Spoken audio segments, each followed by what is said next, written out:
Welcome back to the not so snowy Swiss Alps, where today I wanted to talk about my new long-term loaner winter daily driver. The original plan was to film a nice snowy adventure video with this car, but sadly the weather had other plans. There has been no snow for the last 3 weeks and still no snow forecasted for another 2 weeks, so I decided to get out for a drive anyway. However, it is still cold, but for whatever reason it's been sunny every day. Anyway, let's get into it and find out what I love and dislike about the new Continental GT. Thank you to Bentley, who have very kindly sent me a brand new Bentley Continental GT straight from factory. When I picked this up, it literally had around 100 kilometers on. It felt like I was picking up my brand new Bentley. I wish it was mine, because after driving this now the last 3 weeks, I absolutely love it. As a daily driver, a Grand Tourer, it is one of the best, if not possibly the best Grand Tourer out there. Now, if you would watch my last couple of videos, you would have seen the car featured on there. I met up with the guys from Daily Driven Exotics. We did a road trip through Italy, Monaco, Switzerland, France. It was a really amazing couple of weeks. I've already done 3,700 kilometers. When I spoke to Bentley about them lending me a long-term loaner daily driver for the winter to get me through the winter months, the idea was to create some special winter content, some snowy winter adventures, but there is no snow. So sadly, I cannot control the weather yet. I have tried, but it's not worked. So as you can see, we are massively lacking snow at the moment. Bentley, however, looks fantastic up here. And yes, there is some snow, you know, high up in the mountains, very high, where sadly I cannot drive to. I am quite liking the updated headlights as well, with these slashes. I guess I want to maybe call them eyelashes. It makes the car look, I think, a little bit wider and lower, just these extra lines coming out along the side. Love the color. I think it's called Storm Grey, and especially love these orange brake calipers. Orange and grey are just a winning combination, and I always love these on Bentley, that you can spin them and they always land back to being completely straight. So whenever you park your Bentley, all of the B's are always in line on the wheels, and well, it's just kind of fun to keep spinning, to be honest, because I'm a bit childish sometimes. Just lacking snow. It's almost a bit kind of spring-like. This is actually the road leading up to the Susten Pass. For those of you that don't know, this is what the Susten Pass looks like during summer.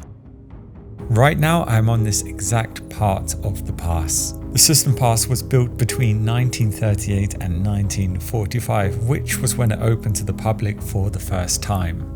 The road spans out around 45 kilometers over the mountain, reaching 2,224 meters above sea level at the summit. Due to such heavy snowfall on the pass and the high risk of avalanches, it's only open during summer months. This is usually between July and October, so if you pass by Switzerland in the summer, I can highly recommend this road. Beautiful area, but end of December, and there's just barely any snow left. Well, here there's absolutely no snow, sadly. So I thought, well, if I don't get out today and make a video, it could happen that a few months could pass, and by the time I give the Bentley back, I wouldn't have filmed anything with it if I keep waiting for the snow. Let's get out, go for a drive.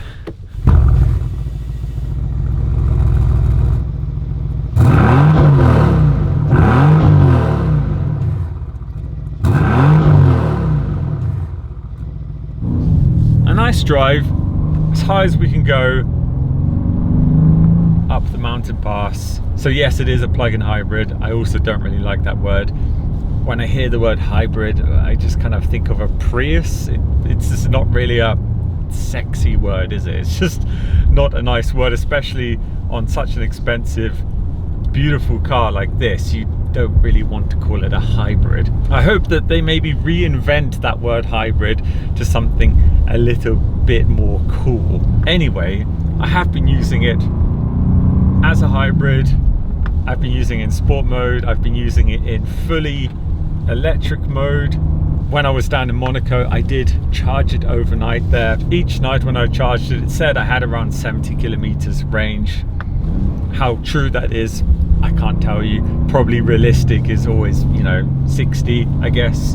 And this is not a light car. I think around 2.2, 2.3 tons. So the batteries are in the back to balance out the car, which is a good thing. We've got the V8 in the front, no longer the W12, which for me is a good thing. Now, I've driven the older Bentleys with the W12, and yes, it's quite special, but it's a big, heavy engine. So having the V8 now just makes this car feel quite a bit more alive. It does feel way more punchy than the W12. I think it sounds good as well. It sounds smart. So the sound suits the car. Obviously, it's quite a civilized, smart car. It's not made for mountain pass hooligans like me, really, but you can have an absolute blast with this on a mountain pass. As soon as you put it into sport mode in a Bentley, it really does transform the car. So as this is the Continental GT and not the GT Speed, which is the next version up, I think that has around 700 horsepower.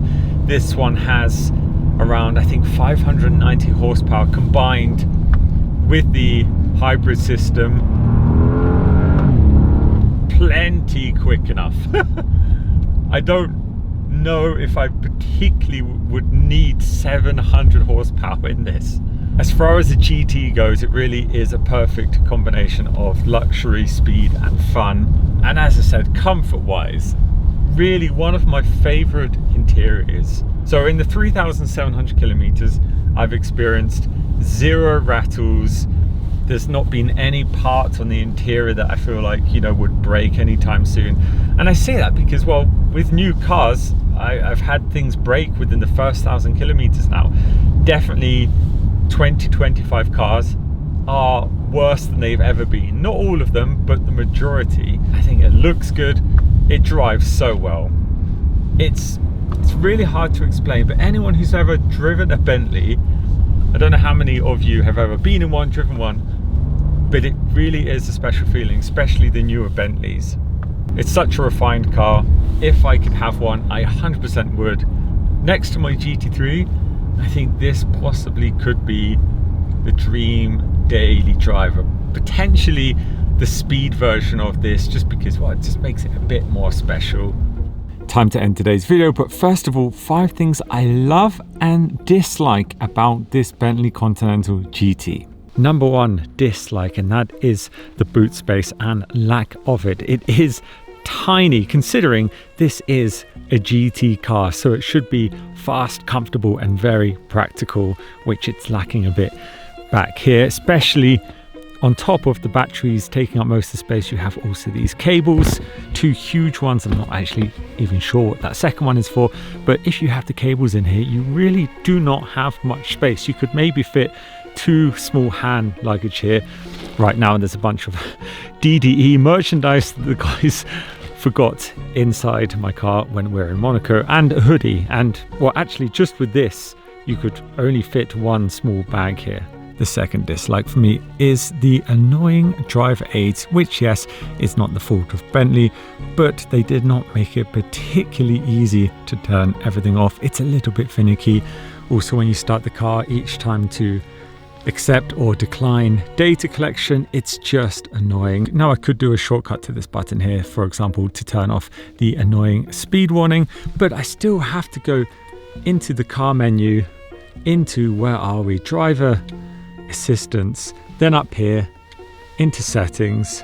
So here you have the traffic sign, speed limit warning, and down here the second one which you need to turn off is the lane departure warning. Then you have to confirm it and then go back. It is a little bit annoying. They could have made it a bit easier. Third dislike for me is the modest EV range. So to drive this in complete electric mode, as you saw when I fully charged it, it did say 70 kilometers, but as we all know, realistic is probably much less. It's just not much when you bear in mind the extra weight this has because of the batteries and the space that you lose. You would expect to have a bit more from it. My number 4 dislike is the hybrid system in general. Now, it does work quite well. They have done, I would say, a decent job at integrating the hybrid system into this car, but it does add another layer. There are more buttons, there are more notifications. I found myself constantly switching between modes, between holding the battery, charging the battery, hybrid.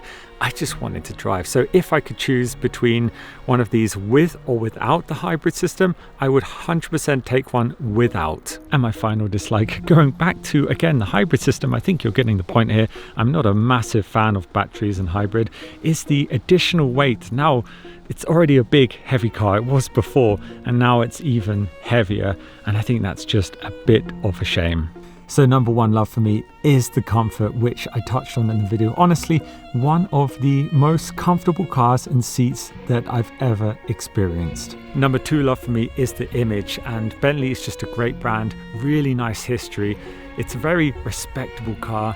I've received lots of love and smiles when driving Bentleys now and in the past.